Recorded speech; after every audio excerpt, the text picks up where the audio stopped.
Assalamualaikum warahmatullahi wabarakatuh.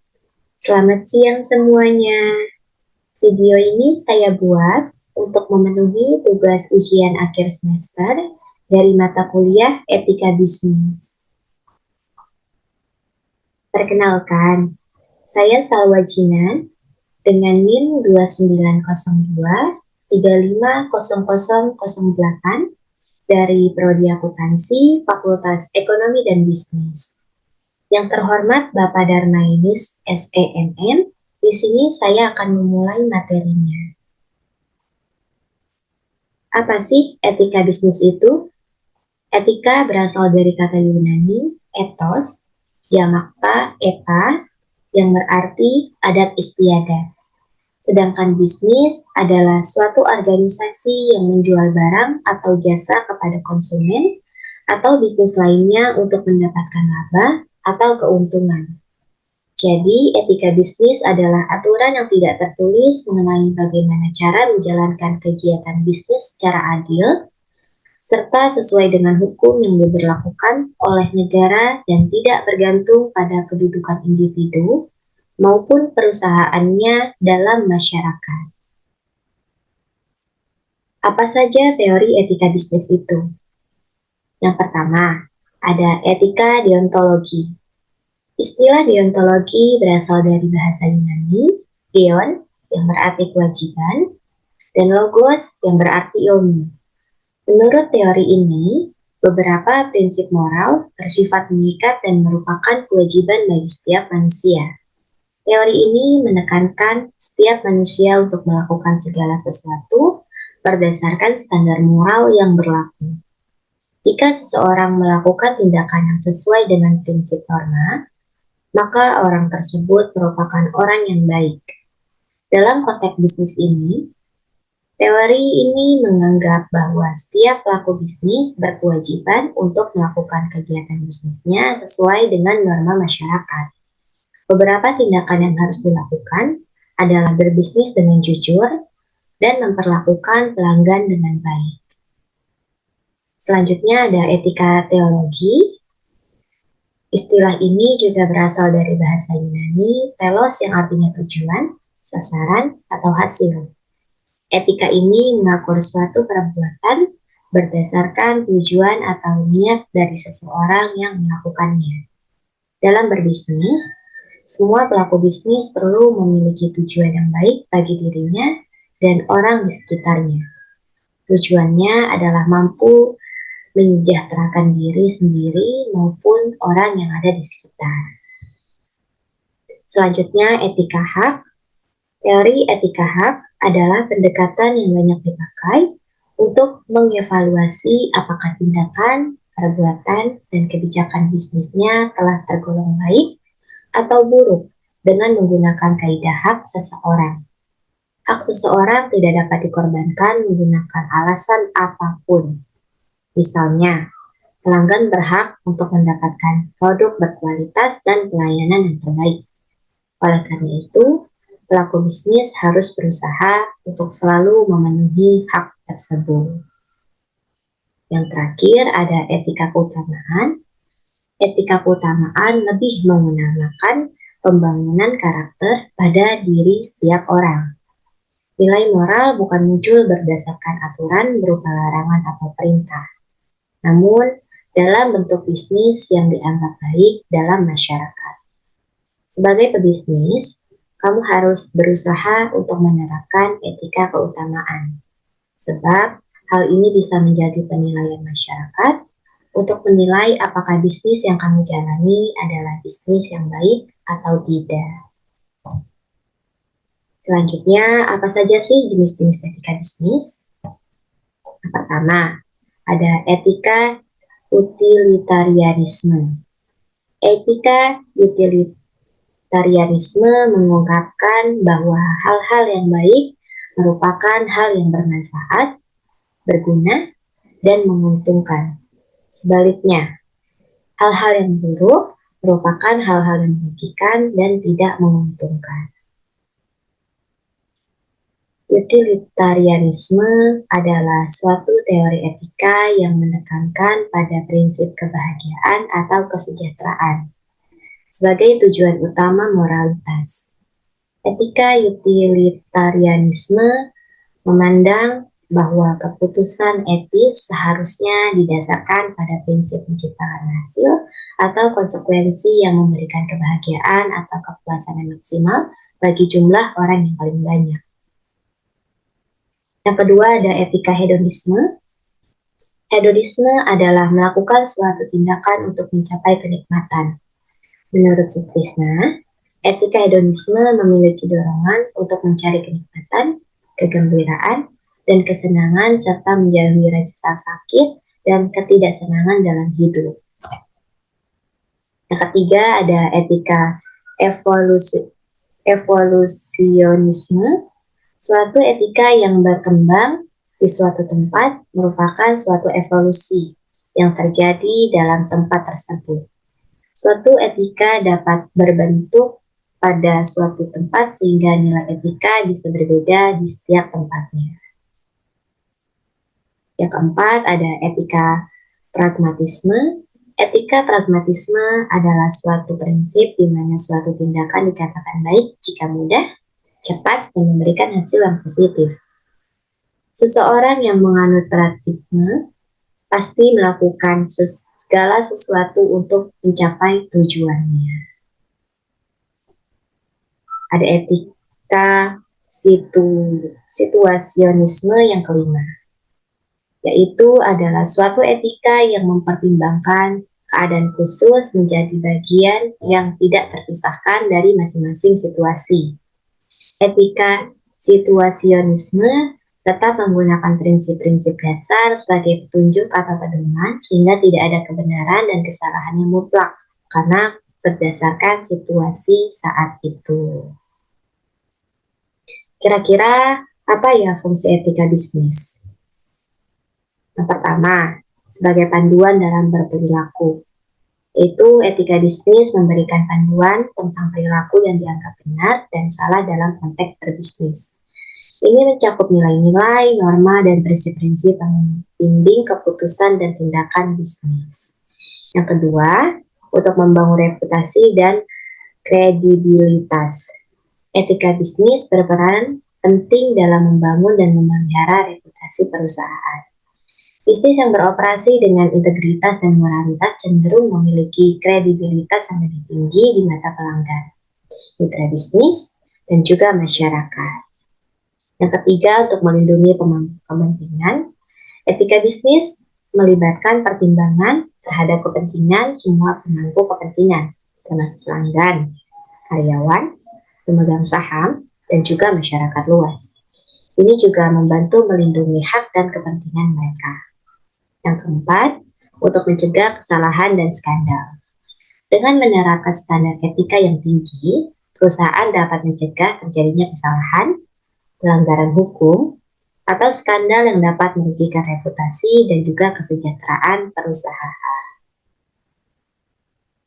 Yang kelima, untuk mengurangi resiko hukum dan keuangan, yaitu etika bisnis membantu mengurangi resiko hukum dan keuangan dengan memastikan bahwa suatu perusahaan mematuhi peraturan dan undang-undang yang berlaku, serta menghindari praktik-praktik yang dapat menyebabkan masalah hukum. Yang keenam, meningkatkan kinerja karyawan, yaitu etika bisnis berperan dalam menciptakan lingkungan kerja yang adil, aman, dan juga positif. Hal ini dapat meningkatkan kinerja karyawan, kepuasan, dan retensi tenaga kerja. Yang ketujuh, untuk memperkuat hubungan bisnis, yaitu praktik bisnis etis membantu membangun hubungan yang kuat dengan pelanggan, pemasok, mitra bisnis, dan pemangku kepentingan lainnya. Ini juga dapat memperkuat kerjasama dan kemitraan dalam jangka waktu yang panjang. Yang kedelapan, untuk mendorong inovasi, yaitu etika bisnis itu dapat mendorong inovasi dengan mendorong karyawan untuk berpikir kreatif dan mengembangkan solusi yang tidak hanya menguntungkan perusahaan, tetapi juga masyarakat dan juga lingkungan. Yang kesembilan, itu untuk menjaga keberlangsungan bisnis, yaitu etika bisnis mempertimbangkan dampak jangka panjang dari keputusan bisnis. membantu menciptakan model bisnis yang berkelanjutan dan juga ramah lingkungan. Yang ke-10, untuk meningkatkan tanggung jawab sosial perusahaan, yaitu etika bisnis mempromosikan tanggung jawab sosial perusahaan dengan mempertimbangkan dampak sosial dan lingkungan dari kegiatan bisnis, serta berkontribusi positif kepada masyarakat. Selanjutnya, apa saja sih manfaat etika dalam berbisnis? Yang pertama, itu untuk reputasi perusahaan, yaitu ketika praktik bisnis etis dapat membantu membangun reputasi positif perusahaan, meningkatkan kepercayaan pelanggan, dan untuk memperkuat hubungan dengan pemangku kepentingan. Yang kedua, untuk keberlangsungan bisnis, etika bisnis itu mendukung keberlangsungan jangka panjang dengan mempertimbangkan dampak sosial dan lingkungan dari keputusan bisnis, yang juga dapat mengurangi risiko dan menciptakan nilai jangka panjang. Yang ketiga, untuk meningkatkan kepercayaan pelanggan. Pelanggan itu cenderung memilih produk atau layanan dari perusahaan yang dianggap beroperasi dan berintegritas dan bermoralitas. Meningkatkan loyalitas pelanggan juga. Yang keempat, untuk meningkatkan keunggulan dalam bersaing. Etika bisnis dapat menjadi faktor diferensiasi yang memberikan keunggulan bersaing di pasar yang kompetitif, karena perusahaan juga dianggap lebih bertanggung jawab. Yang kelima, itu untuk kerjasama dan kemitraan. Praktik bisnis yang etis dapat meningkatkan hubungan dengan mitra bisnis, pemasok, dan rekan-rekan lainnya, juga untuk menciptakan lingkungan kerja yang saling menguntungkan. Yang keenam, itu untuk meningkatkan kepercayaan para karyawan itu sendiri. Etika bisnis menciptakan lingkungan kerja yang positif dan adil, meningkatkan kepuasan karyawan, produktivitas, dan juga retensi tenaga kerja. Yang ketujuh, untuk meningkatkan kepatuhan hukum. Menerapkan etika bisnis membantu perusahaan untuk mengetahui peraturan dan hukum yang berlaku, untuk mengurangi risiko hukum dan juga adanya sanksi. Yang kedelapan, untuk meningkatkan dukungan dari masyarakat. Bisnis yang beroperasi secara etis itu lebih mungkin mendapatkan dukungan dari masyarakat, pemerintah, dan organisasi non-pemerintah. Yang kesembilan, untuk meningkatkan inovasi dan kreativitas. Lingkungan bisnis yang etis dapat mendorong inovasi dan kreativitas dengan memberikan insentif kepada karyawan untuk berkontribusi secara positif. Yang ke-10, manfaat jangka panjang, yaitu praktik etika bisnis dapat memberikan manfaat jangka panjang bagi perusahaan dengan menciptakan fondasi yang kuat untuk pertumbuhan berkelanjutan dan tanggung jawab sosial. Selanjutnya, emang ada prinsip etika dalam berbisnis. Prinsip etika bisnis itu mencakup sejumlah pedoman moral yang membimbing perilaku dan keputusan dalam dunia bisnis. Prinsip etika bisnis itu membentuk dasar untuk membimbing perilaku etis dalam konteks berbisnis. Menerapkan prinsip-prinsip ini dapat membantu perusahaan untuk mencapai tujuan bisnisnya sambil mempertahankan integritas dan juga tanggung jawab sosial. Pertama, prinsip etika bisnis, kepemimpinan. Kepemimpinan merupakan sebuah kapasitas untuk mengintegrasi 11 prinsip yang lain dalam rangka membuat keputusan yang holistik dan mengambil tindakan yang komprehensif untuk keperluan pribadi maupun pekerjaan. Yang kedua, akuntabilitas. Akuntabilitas merupakan sebuah komitmen yang dilakukan oleh diri sendiri dan seluruh pihak terkait untuk berperilaku sesuai dengan kode etik yang berlaku, karena seluruh tindakan yang diambil menjadi tanggung jawab masing-masing. Yang ketiga, integritas. Integritas dibangun oleh prinsip lain seperti kejujuran, kepercayaan, dan bisa diandalkan. Seseorang yang berintegritas secara konsisten akan melakukan hal yang benar dan berusaha menempatkan diri dengan sesuai norma dan prinsip yang berlaku. Yang keempat, menghormati orang lain. Menghormati orang lain merupakan nilai penting yang harus tumbuh sebagai budaya kerja dalam sebuah perusahaan. Karena setiap orang berhak untuk diperlakukan adil, mendapatkan martabat, privasi, kesempatan, kasih sayang, dan juga empati. Yang kelima, prinsip kejujuran. Kejujuran merupakan kunci utama untuk menumbuhkan budaya kerja sesuai dengan kode etik yang berlaku. Kabar buruk yang terjadi harus dikomunikasikan dan diterima dengan cara yang sama, seperti menerima kabar baik, sehingga solusi dapat dikembangkan dan meningkatkan performa dalam berbisnis. Yang keenam, untuk menghormati hukum. Pemimpin yang beretika akan tunduk dan pada aturan yang berlaku. Ia akan mempertimbangkan semua undang-undang yang baik pada daerah maupun aturan nasional. Jika terdapat area abu-abu hukum, maka pemimpin lebih baik berbuat salah di mata hukum daripada mengeksploitasi celah tersebut. Yang ketujuh, prinsip tanggung jawab. Berikan kepercayaan pada karyawan bahwa mereka dapat bertanggung jawab atas pekerjaan yang mereka lakukan dan juga dapat diandalkan. Sikap bertanggung jawab juga dapat tumbuh jika adanya rasa dalam memiliki organisasi. Yang kedelapan, transparansi. Perusahaan harus dapat memastikan informasi terkait keuangan, perubahan harga, upah, promosi, dan lainnya tersampaikan tanpa bocoran rahasia dagang. Yang kesembilan, compassion, merupakan bentuk perlakuan yang memperhatikan kesejahteraan terhadap karyawan, komunitas bisnis, dan juga mitra bisnis. Yang terakhir, pelanggan. Yang ke-10, keadilan. Prinsip keadilan, setiap individu berhak memiliki kesempatan dan perlakuan yang sama. Nilai-nilai kesejahteraan dan kesetaraan yang membuat siapapun nyaman karena diperlakukan sopan dan hormat, serta tidak dieksploitasi demi keuntungan pribadi. Yang ke-11, loyalitas. Pemimpin yang menunjukkan rasa percaya diri dan komitmen kepada karyawan dan juga perusahaan akan menginspirasi tumbuhnya komitmen dan kinerja baik di antara para karyawan. Yang terakhir, prinsip kepedulian lingkungan.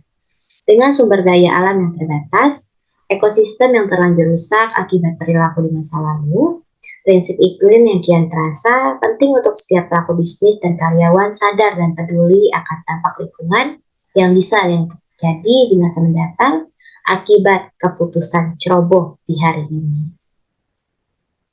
Maka kesimpulannya, etika bisnis memiliki peran penting dalam bentuk budaya dan perusahaan yang bertanggung jawab, membangun reputasi yang baik, dan berkontribusi positif kepada masyarakat.